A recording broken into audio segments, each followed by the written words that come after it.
Praise the Lord. தந்தை மைந்தன் தூயாவிக்கு எல்லா துதியும் கனமும் மகிமை உண்டாவதாக.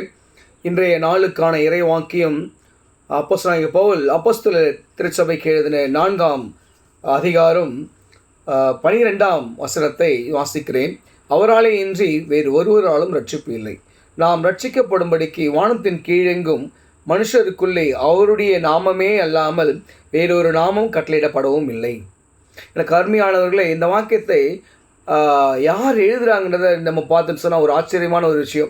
ஏன்னு சொன்னால், இந்த பவுல் சவுலாக இருந்த பொழுது அவன் கிறிஸ்தவர்களை அழிக்க வேண்டும் என்று ஒரு யூத சமயத்திலிருந்து ஒரு அதிகாரத்தை பெற்றுக்கொண்டு கிறிஸ்தவத்தை துன்பப்படுத்த வருகிறான். ஆனால் ஆண்டவர் வழியில் அவனை சந்திக்கிறார்.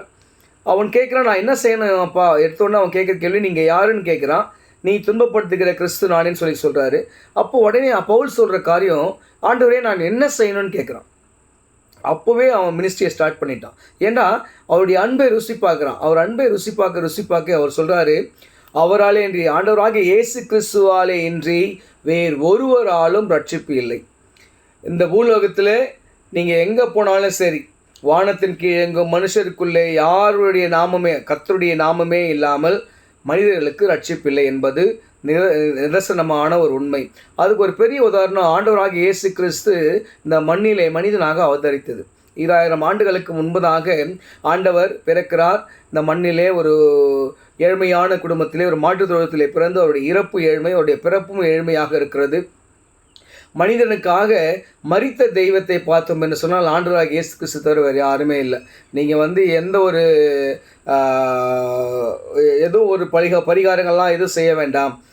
நீங்கள் என்னை விசுவாசித்தா போதும், என் வார்த்தைகளை விசுவாசித்தா போதும், ஒருத்தருக்கு அன்பாக இருந்தால் போதும்னு சொல்லி ஆண்டவர் நம்மை நேசித்தவராய் சிலுவையிலே மரித்து 3ஆம் நாளிலே உயிர்த்தெழுந்து இன்றளவும் பிதாவினிடத்திலே நமக்காய் பரிந்து பேசிக்கொண்டிருக்கிறாய்.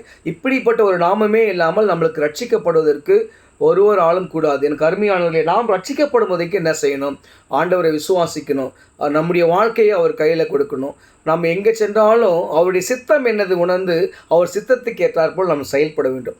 அப்படி நம்மை முழுதுமாய் அர்ப்பணித்து அவருடைய கரங்களை நாம் கொடுக்கும்போது கர்த்தர் நம்மை ரட்சித்து பரலோகத்திலே அவரை கர்த்தர் பரிசுத்தர் என்று ஆராதிக்கிற ஜனமாக நம்மளை வைப்பார்.